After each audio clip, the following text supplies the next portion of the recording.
On today's episode of the Cryptoverse, I will be presenting to you today episode 1 of Coin versus Coin, a show format I've been thinking about doing for about 6 months, whose time has now come. Now, it's not reasonable to compare two coins in their entirety in a single short video, so what my approach is going to be is to put these coins head to head in specific areas, and then we'll be able to get a lot more content out there in more detail. So today it's going to be EOS versus TRON in the category of decentralized storage. Now the TRON Foundation owns the legendary BitTorrent technology, which you will find at BitTorrent.com. And if you go to BitTorrent.com/BTT, you'll see all about the upcoming BitTorrent token that's going to be on the TRON blockchain. Then if you go to slant.li/Previos, you'll find out about the EOS decentralized storage system from a private company called Slant AG. Now, disclaimer, I own EOS tokens. I do not own TRON tokens. Also, disclaimer, do not rely on this information exclusively to make your investing decisions.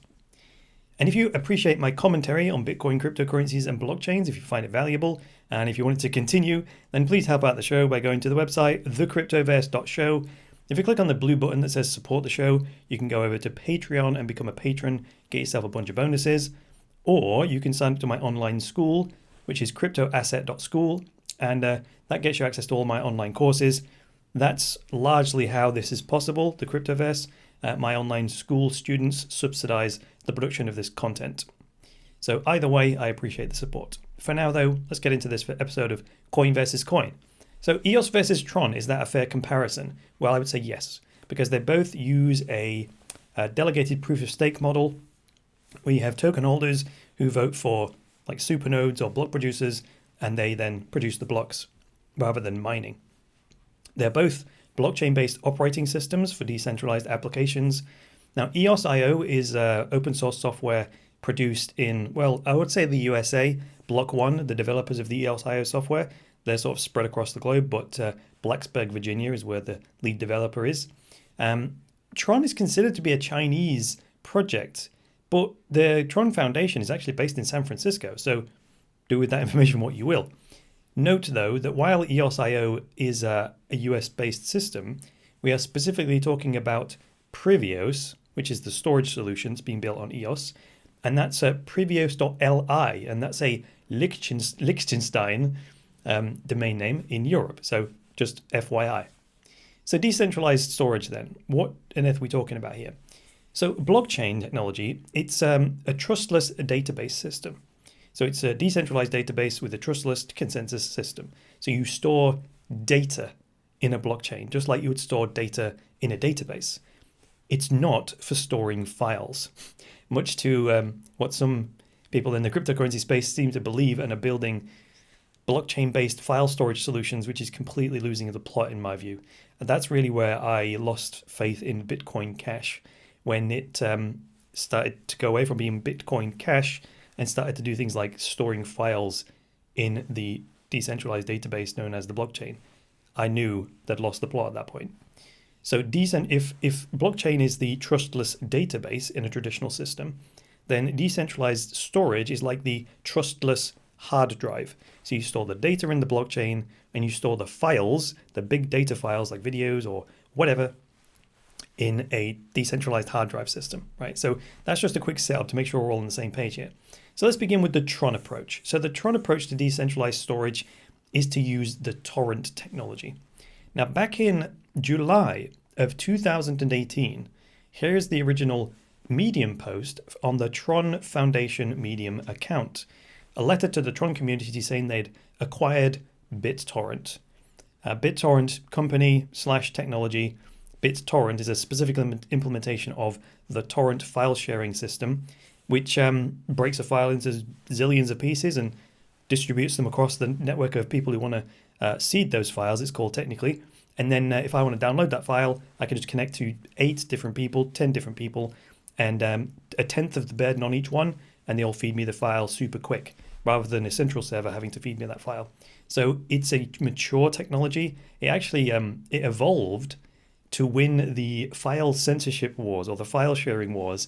If you were around back then on the internet, when we had Napster that got shut down, and then Kazaa and the eDonkeys of the world and the LimeWires and all this sort of stuff, this was a process of evolution where these file sharing systems got shut down and then evolved into new versions, got shut down, and then it kind of, the apex of that evolutionary process was the torrent technology, which is now, it's won the file censorship wars. There is no, people have given up, the powers that be have given up trying to win that war because the torrent technology is so solid and decentralized. So that's that. BitTorrent, very solid technology, very mature technology. It's proven. It's brilliant. I'm a very big fan of it. It's very decentralized, like almost like the ideal of decentralization. Every single user on the network can participate. It has no special requirements per se. Of course, better hardware, better internet connection, that helps in a torrent network, but it's not absolutely necessary. I mean, you could technically run a torrent on your phone, right? You would use your bandwidth up and stuff like that, but there's no reason why you couldn't do it, right? You can just contribute resources based on what you got. It's fine. It's completely open. So in the torrent network, once you've downloaded that file, you should really then seed it, meaning let other people download pieces of it from you. And the idea is, if I create a file and I'm the original creator of it, I'm the first seeder of it, so there's only one place to download it. However, when you download it, there's now 2 places to download it from simultaneously, 50% burden on each of us. And then if 10 other people download it, there's now 12 nodes, and you can stream it from 12 places. And of course, the more popular the file gets, the more copies there are out there, the more hosts there are. It's just a genius system. Unfortunately, in the BitTorrent network, there are things called leeches. That's where you log on, download a copy of the file, and then disconnect from the network. So all you did was take resources, but you're not now giving back by seeding the file yourself, right? So that's a problem in the torrent system. Now, get this. Since TRON bought the BitTorrent company, they are going to do a token sale, and they're going to do it on Binance. So this BTT token, they're going to introduce a new, first of its kind incentive model into the BitTorrent system. So, to be clear, TRON is going to be the database, right? And then they're going to use BitTorrent as the decentralized hard drive. But like some of the best decentralized storage technology I personally have ever come across. So just FYI, this token sale is happening on the 28th of January 2019. There's an article here on the Crypto Globe called All You Need to Know About Binance's Sale of the Tron-based BitTorrent Token. So it's pretty comprehensive. If you want to know specifically about the token sale, you can check that out. Also, the Binance have their own information page on this, which is at info.binance.com. It's in their research section. The reason I mention this is just be aware, only 6% of the token supply is going to be sold in this sale. It actually says it right there, public sale overview. Conducted on the 28th of January, they're going to raise this much money, blah, blah, blah. Tokens selling 6% of the total supply. So just look out for that. The rest of the supply is going to be distributed in other ways. Also bear in mind, they did a private sale back in November of 2018, and they sold 11% of the token supply, and they sold them at a price 15% cheaper than the upcoming public sale. So there's a lot of tokens out there that were bought cheaply. That's a risk of a dump. I'm just saying, watch out for that. Now, my advice in terms of the token sale is, this is kind of a sideline, only buy these tokens if you intend to use them on the network for the actual use case. I strongly, strongly discourage you from speculating on them. It's super high risk. You're probably going to get dumped on. I'm just saying, I would not touch it unless I was actually going to use it. Other interesting points about this token sale is that because it's being done on Binance, it's KYC requirement. And then they can impose this limit where you're only allowed to buy a maximum of $20,000 worth of these tokens. And unless you had KYC, you couldn't do that, could you? You couldn't guarantee that an individual was an individual. You could just set up 2 Ethereum accounts or 2 Tron accounts and then, buy 2 lots of tokens. So this is kind of an anti-whale formula that Binance can enforce. So that's pretty good. It's also a lot cheaper to do this on Binance because they've already got the exchange infrastructure. And guess where the token's going to be listed after the ICO? Binance, right? So you've got instant liquidity and all that kind of stuff. So BTT, this BitTorrent token, it's going to power this service called BitTorrent Speed. So this incentivizes people to be seeders. You know, just now I said that you end up being a leecher if you download the file and then cut off from the network. Well, you know, that's kind of like the ideal scenario because you get what you want without having to give anything back. Whereas, because there's no real incentive other than altruism to stay online and then, you know, donate your uploading bandwidth to support the network. But some people just don't care, right? So with this BitTorrent Speed token or service, which is going to be powered by the BTT token, this is going to incentivize you to stay online on the BitTorrent network because then you can say, all right, I'll stay online, I'll seed the file, but anyone who downloads it from me, I want paying for it in these BitTorrent tokens, right? And then I can then spend them speeding up my own downloads, right? Because the speed of download in the BitTorrent network depends on how many people are hosting the file. Now, unpopular files in BitTorrent are obviously very slow because there's no one downloading them. You know, there's only 4 or 5 people host them. It's really difficult. However, what if you were paid for it? This is why this is just brilliant. So the whole BTT token system, it fixes the broken incentive model in the BitTorrent network. So it's a revolution, and I am extremely excited about it. So to round this off then, advantages to this approach. The BitTorrent brand, it has great legacy and affinity with, I'd say, several generations of internet users. BitTorrent's been around, being a massive nerd and an early internet user on dial-up, I mean, I've got a long relationship with BitTorrent and I've got an affinity with it. So I think that also exists in a lot of people. It also has over 100 million existing users, which will have instant exposure to this BTT token. So those people may never have even considered crypto before. They now have a reason to pay attention because they're already in the BitTorrent ecosystem. And then if this would be useful anyway, right? If this was introduced, the BitTorrent Speed thing, it would get their attention. The fact that it happens to be a cryptocurrency on a decentralized blockchain, they don't really care about that, right? They would care anyway. Even if BitTorrent, the company, issued a private token and made this a whole private service, the speed up system, right? Also, big benefit. It's a super easy way for people to get into crypto and start earning it. It's like the easiest way in the world. You would just go into your BitTorrent application, you turn on the BitTorrent Speed thing, and I assume they're going to build the wallet into the interface. I think they are. It's on the roadmap. You just turn it on and say, yeah, I'll earn some BTT tokens, and job's a good one. You're off, right? So this is casting the net super wide, right? Massive reach, right? Consumer market, it's big stuff. I think this absolutely destroys things like Storage Coin, and the Sire coins of this world, specifically in the consumer market use case, right? That's why I'm really excited about it. I think BitTorrent is just going to absolutely dominate in this regard. And when you bolt a blockchain on it, especially a high performance one like Tron, I just think this is a winning formula. That doesn't mean I recommend buying the token in the ICO though. I just don't think that's a good idea. Okay. I would much rather just earn the tokens by, donating my bandwidth, right? So that's the overview of Tron and the advantages to that approach that they're taking. Let's move on to EOS. So specifically, it's Previos. So it's like private EOS, which it's not obvious it's a storage solution from the get-go, is it? Now, interestingly enough, there was a white paper. It was called EOS IO Storage, and this was written way back. It was supposed to be launched, I think, something like December of 2018, or 2018 or 2017. Can't remember.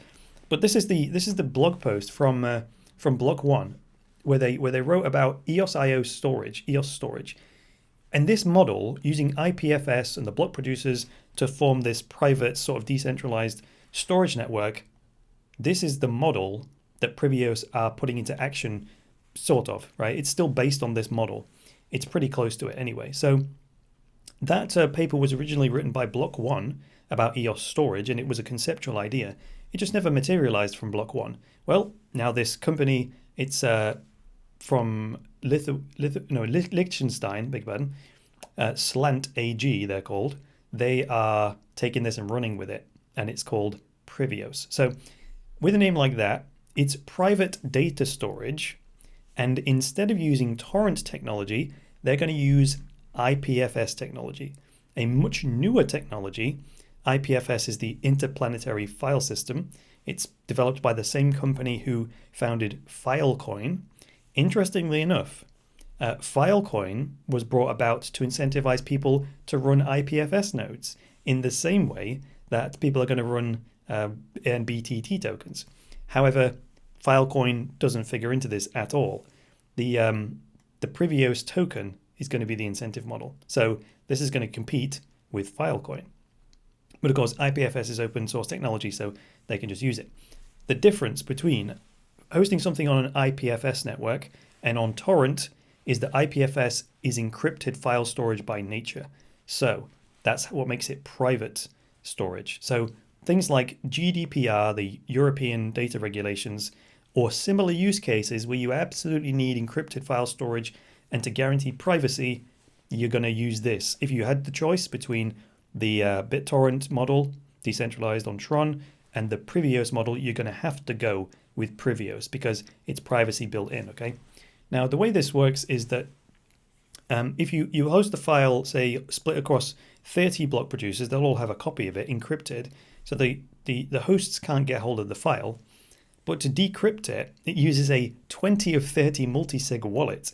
So if 30 of these servers host your file, it's encrypted and the key is split into 30 pieces and spread across 30 hosts.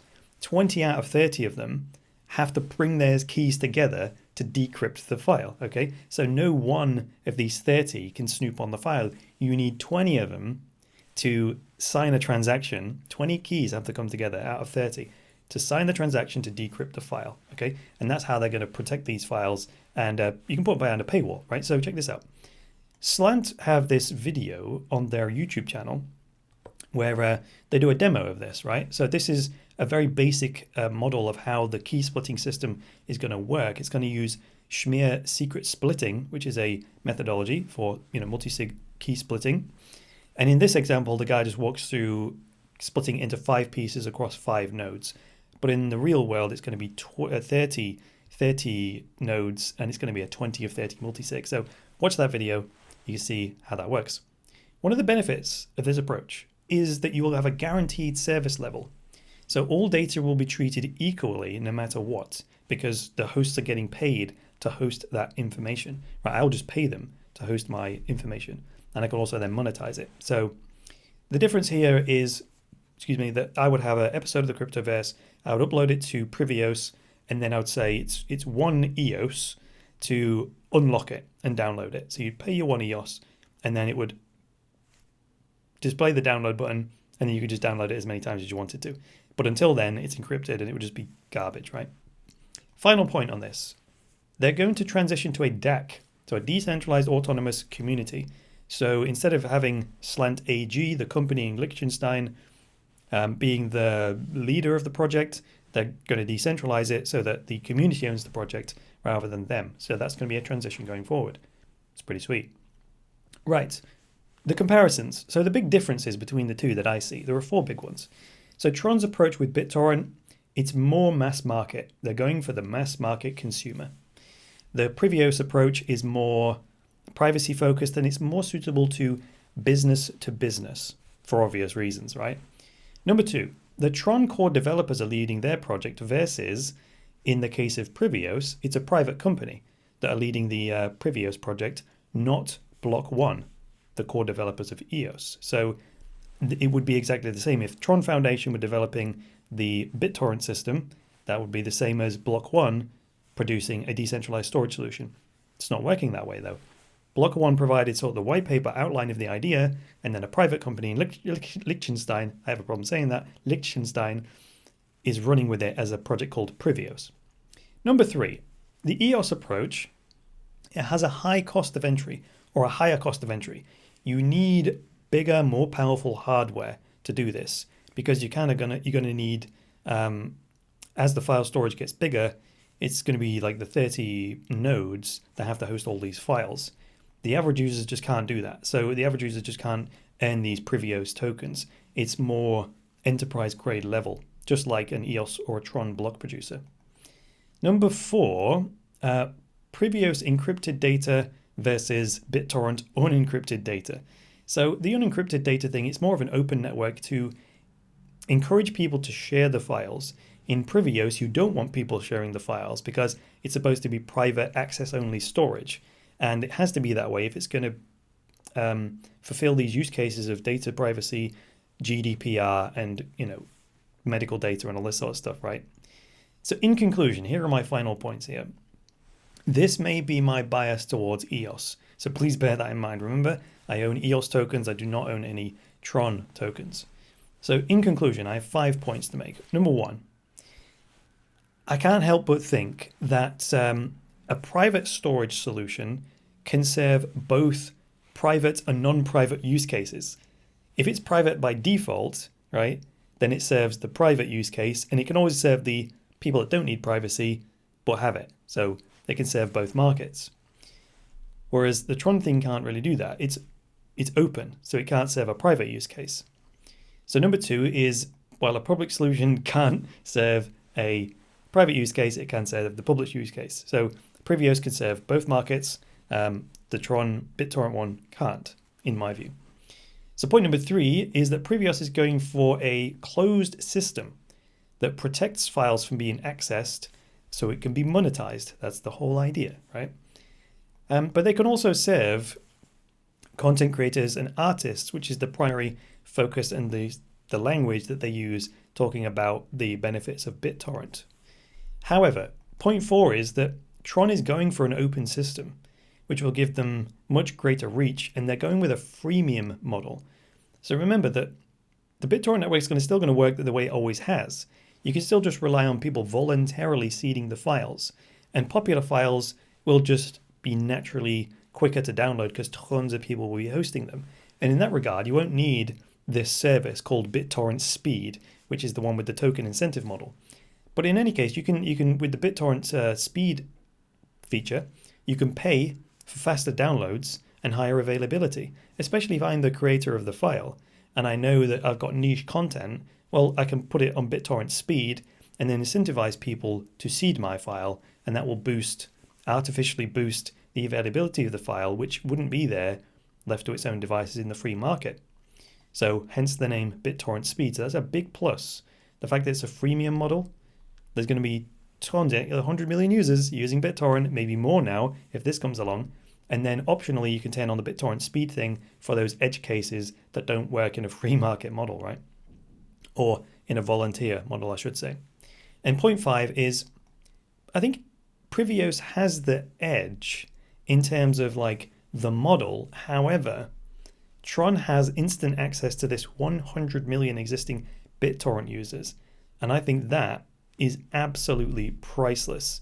So they probably going to both succeed. But in terms of reach, size of audience, user adoption, and all the rest of it, I think in terms of quantity of users, the Tron BitTorrent system is going to have a much wider reach, whereas Previos is going to be more of a background service for dApps, which most people won't even know about, and they're going to be for more boring use cases like protection of medical data and so on. Maybe content creators will use it for private access to data in the way I just described, if I want to sell my videos ad-free, but it may be better in more for a YouTuber type to use the BitTorrent system and the freemium model, especially if it's for the mass consumer market. But that is all I've got for you today. So if you like this episode of Coin versus Coin, go ahead, hit that like button. And if you really liked it, hit that subscribe button.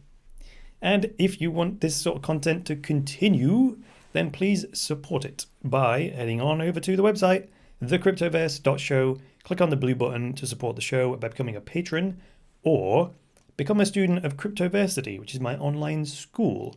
You can check that out at cryptoasset.school. All my online students of the school help to subsidize the production of this content, so I'm very grateful to them for that. But that is all I've got for you today. I'll be back with the next episode of the Cryptoverse. Until then, it's me, Chris Coney, saying bye for now.